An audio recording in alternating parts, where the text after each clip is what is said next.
Hello everyone. In this question, it is said that we are to find the smallest positive integer p for which the expression x square minus 2px plus 3p plus 4 is negative at least for one real x. Okay, so we are given an expression in x. So let's say this is f of x. Okay, we are given x square minus 2px plus 3p plus 4. 3p plus 4. Okay, and we have to find the smallest positive integer p. So we are given p is a positive integer. Okay, so this means natural number. P belongs to natural numbers for which this is negative. Okay, and fx is negative for some x which is real. Okay, so this is a quadratic expression, right? Quadratic expression. So if I try to compare it with uh, the standard quadratic expression ax square plus bx plus c, I see that a is 1, b is minus 2p, and c is 3p plus 4, right? So clearly this a is positive, right? This is greater than 0. Okay, so the nature of the curve will always be a parabola which is open upwards, right?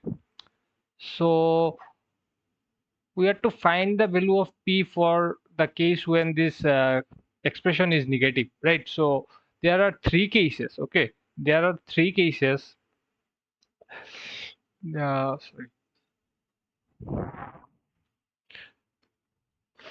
Okay, case 1, we see that a is greater than 0. Okay, so if a is greater than 0, assuming the discriminant of this expression f of x, if I assume this discriminant is positive, this will imply that this equation fx equal to 0, when I equate this curve equal to 0, I will get two real and distinct roots, right?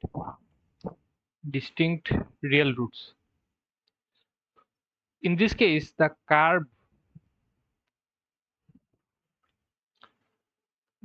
will be such that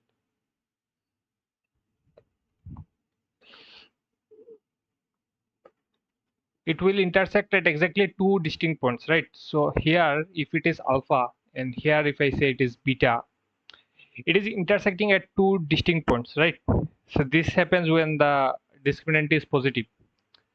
So in this case, we see that this expression, this curve is above the x-axis, right? This is x-axis, say. So this expression is positive. Here it is positive. It is negative here, and it is positive here again, right? It is below the x-axis, so it is negative in this case, in this region between alpha and beta, if these are the two distinct real roots. Okay, so we see that this quadratic expression can be negative for a certain region whenever this discriminant is positive. Okay, so let us see if the expression can get positive, can become negative or not in the other two cases, if the discriminant is equal to 0 or if the discriminant is negative. Okay, so in the second case, if discriminant is equal to 0, this will imply that the equation fx equal to 0 will have two same real root. Okay, that is, these roots in this case will be exactly identical to each other. So if I draw it again, the curve will be such that if this is the x-axis, that is,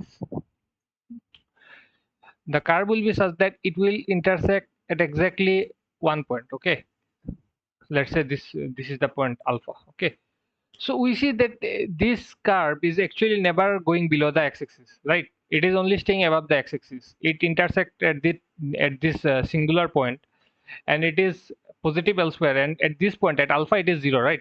In the previous graph also, it was 0 at alpha and beta. It was negative between alpha and beta. Between the two roots, it was negative, and outside of the two roots, in either direction, it was positive. And at the points of the root, and the expression is 0, right? That's why they are the root or zeros of the expression. Okay, so when the discriminant is equal to 0, In that case, we see that the curve is exactly intersecting the x-axis at one point, and it is never going below the x-axis. So this means the expression is actually never negative. Okay, so this is never going below the x-axis, so this means that the expression can never be negative. So this case, the expression cannot be negative, so this fails. So let us see the third case, the final case. In the case that if discriminant is less than 0, this will imply that fx equal to 0, the equation will have two non-real roots, right? Non-real roots or imaginary roots or complex roots. Okay, in this case the curve will be such that if this is the x-axis, if this is your x-axis, the curve will always be above the x-axis. Okay, this will never intersect the x-axis because in the real axis there are no real roots, right? If the discriminant is negative, there are no real roots, so this will never intersect with the x-axis. So in this case the expression will always be positive. It is not even touching x-axis, it is not even equal to 0. It will always be positive. The expression will be always positive. The roots will be imaginary or complex roots. Okay, but the expression is always positive in this case. So the only case where we see that the expression can be negative is this one, right? When there are two real and distinct roots, that is the discriminant is positive. Okay, so in this case also, if we are to find the expression when this when we are to find the negative when the expression is negative, we have to equate the discriminant to 0, or we have to equate the discriminant to be greater than 0. Only in that case can we see if the expression gets negative or not. Okay, so for fx to be negative, we must have the discriminant to be greater than 0. All right, and the curves are always upwards. These are parabola which are open upwards. This is because your coefficient of x square in this expression, the coefficient of x square is greater than 0. If it was less than 0, then it would have been like the upside down. It would have been a parabola which was open downwards instead of upwards. Okay, so in our case, if fx is to be negative, then we must have the discriminant to be greater than 0, strictly greater than 0. Okay, so our discriminant is b square minus 4ac, so b is minus 2p. So we must have, this implies minus 2p whole square minus 4 times 1 times 3p plus 4. This has to be greater than 0. So this implies that this is 4p square minus 4 times 3p plus 4.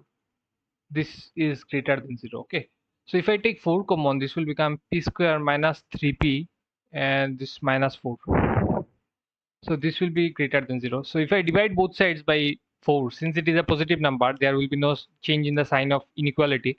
It will become p, and if I factorize it, this is product is minus 4 and sum is minus 3, right? So this is minus 4 plus 1. So this will become p minus 4 times p minus of minus 1, right? Is greater than 0. Is it all right? I've divided by 4 and p minus 4p square minus 4p plus, and this is plus, yes. Okay, so I get two values now.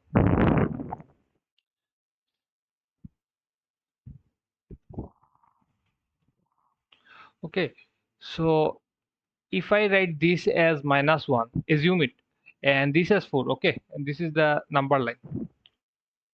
So in this expression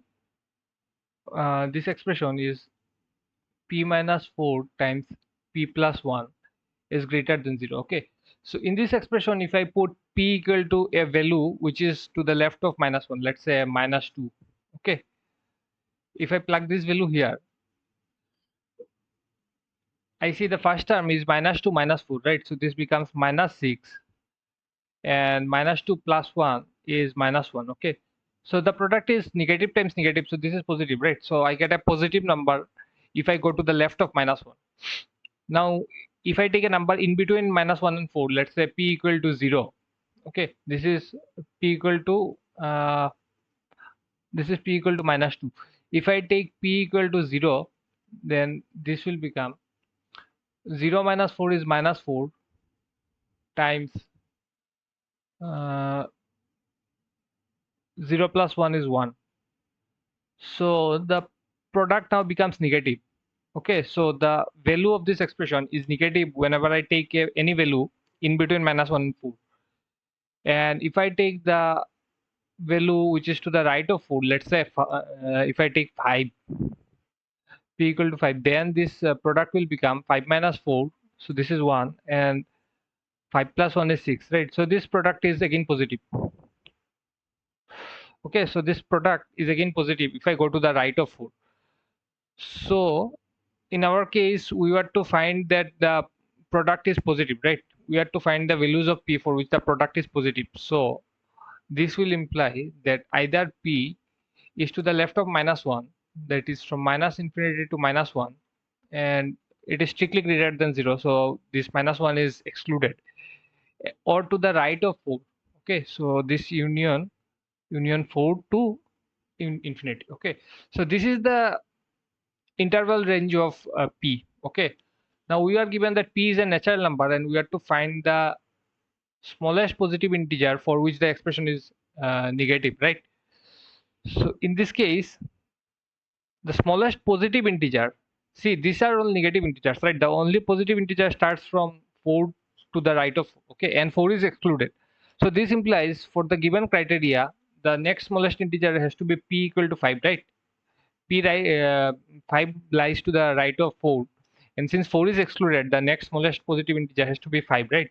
So this is the final answer. If you put p equal to 5 in this expression, this will give you a negative value when you take some real x. Okay, if you take a real value of x and put p equal to 5 here, you will get a negative value. Okay, so in this question, the main criteria that you have to see is when does the expression, the quadratic expression, have negative values. This has negative values only in the case of this real and distinct roots. Okay, so this implies that the discriminant is positive, and from then on it is just about the applying the b square minus 4ac, the discriminant part, and then you do the sign change in the interval range. Okay, after factorizing. So this is it. Okay, thank you.